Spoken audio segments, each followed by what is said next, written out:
સભામાં પધારેલ ગુજરાત રાજ્યના ઉર્જા મંત્રી શ્રી કૌશિકભાઈ વેકરિયા, સાંસદ શ્રી ભરતભાઈ સુતરિયા, અમરેલીની જનતાના દિલમાં રાજ કરતા એવા બેંકના પૂર્વ ચેરમેન શ્રી પીપી સોજિત્રા સાહેબ, બેંકના chairman Shri વનરાજભાઈ Patel, vice chairman Shri કમલેશભાઈ ગરણિયા, એડી રૂપારેલ સાહેબ, ડોક્ટર કાનાબાર સાહેબ, મનસુખભાઈ ધાનાણી, બેંકના તમામ ડિરેક્ટરશ્રીઓ, બેંકના સ્ટાફ મિત્રો તથા બેંકના તમામ સભાસદ ભાઈઓ બહેનો અને ઉપસ્થિત તમામ પત્રકાર મિત્રો, આપ સૌનું હું દિલથી હાર્દિક સ્વાગત કરું છું.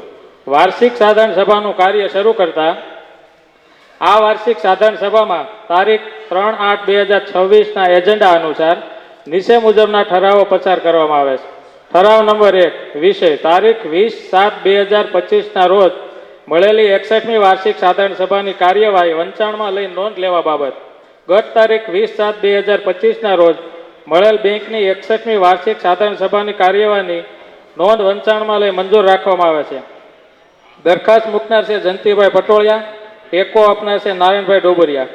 ઠરાવ નંબર 2, વિષય તારીખ 31/3/2026ના રોજ પૂરા થતા વર્ષ માટે બેંકના બોર્ડ ઓફ ડિરેક્ટર્સ તરફથી તૈયાર કરવામાં આવેલ રિપોર્ટ તથા બેંકનું ઓડિટેડ સર્વેયું નફા નુકસાન ખાતું તેમજ નફાની ફાળવણી મંજૂર કરવા બાબત. બેંકના બોર્ડ ઓફ ડિરેક્ટર્સ તરફથી તારીખ 31/3/2026ના રોજ પૂરા થતા વર્ષ દરમિયાન બેંકના કામકાજ અંગેની વિગત તથા સમજૂતી જે વાર્ષિક અહેવાલમાં આપવામાં આવેલ છે તેમજ બોર્ડ ઓફ ડિરેક્ટર્સ તરફથી વાર્ષિક અહેવાલમાં પ્રસિદ્ધ કરવામાં આવેલ બેંકનું ઓડિટેડ સર્વેયું નફા નુકસાન ખાતું તથા નફાની ફાળવણી મંજૂર રાખવામાં આવે છે તેમજ ઓડિટરશ્રી તરફથી આવેલ ઓડિટ રિપોર્ટની નોંધ લેવામાં આવે છે. દરખાસ્ત મૂકનાર છે પીપી સોજિત્રા સાહેબ, ટેકો આપનાર છે જિજ્ઞેશભાઈ કાબરિયા.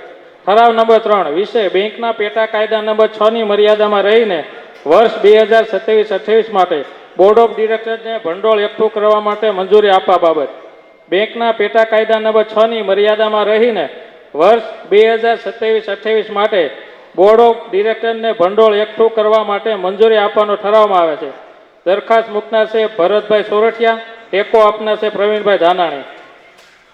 ઠરાવ નંબર 4, રજિસ્ટ્રાર શ્રી ગાંધીનગર તરફથી સુધારા વધારા સાથે મંજૂર થઈને આવેલા પેટા કાયદાની નોંધ લેવા બાબત. ગત વાર્ષિક સાધારણ સભા તારીખ 20/7/2025ના રોજ મળેલ મિટિંગમાં બેંકના પેટા કાયદામાં સૂચવેલ સુધારા વધારા રજિસ્ટ્રાર શ્રી સહકારી મંડળીઓ ગુજરાત રાજ્ય ગાંધીનગર તરફથી તેમના તારીખ 30/3/2026ના પત્ર નંબર RCOS/0905/03/2026થી સુધારા વધારા સાથે મંજૂર થયેલ છે જે વિગત વંચાણમાં લઈ નોંધ લેવામાં આવે છે.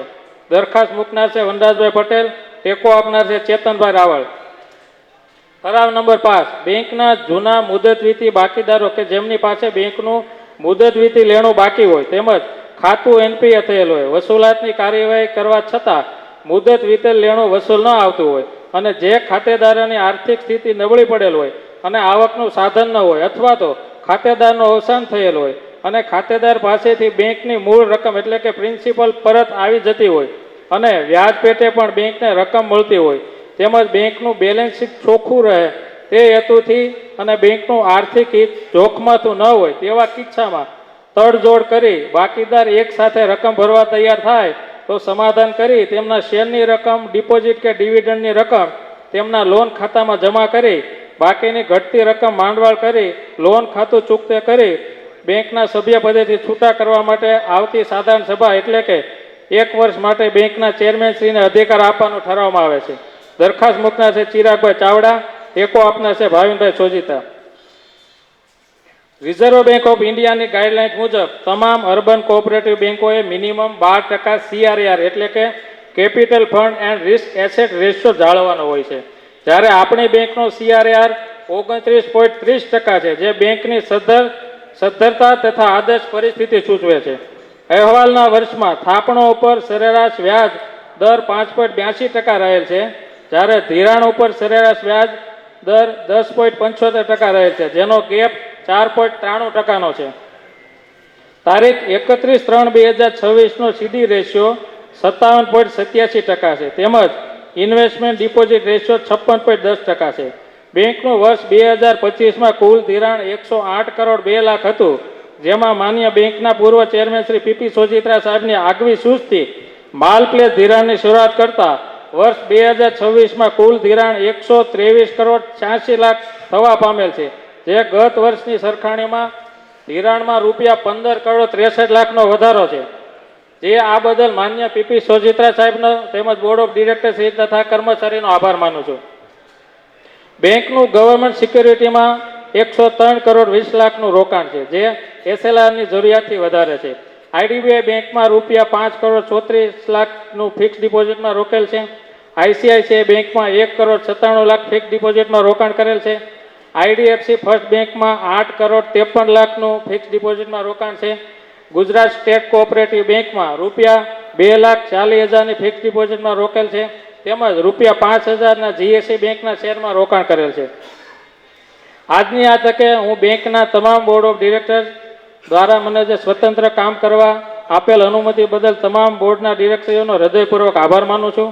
આપ સૌ સભાસદો, તમામ ગ્રાહકો અને અમરેલી જનતાને ઉત્કૃષ્ટ સેવા પૂરી પાડવા માટે અમરેલી નાગરિક સહકારી બેંકની સમગ્ર ટીમ સતત કાર્યશીલ છે.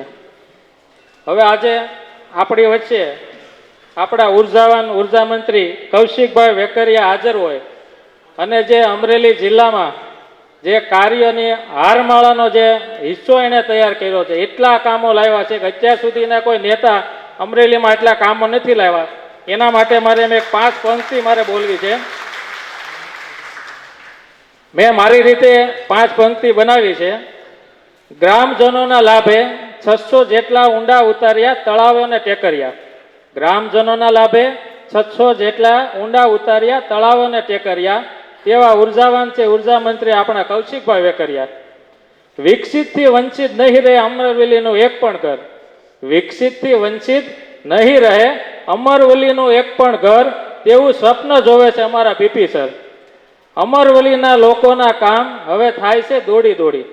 અમરવલીના લોકોના કામ હવે થાય છે દોડી દોડી, એવી બની છે કૌશિકભાઈ ને પીપી સરની જોડી.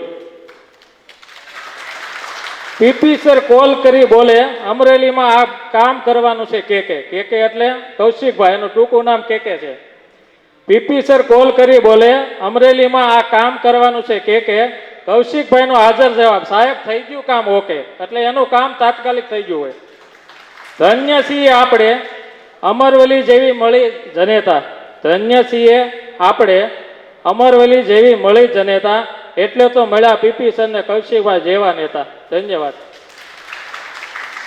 સુંદર પ્રગતિનો અહેવાલ રજૂ કરવા માટે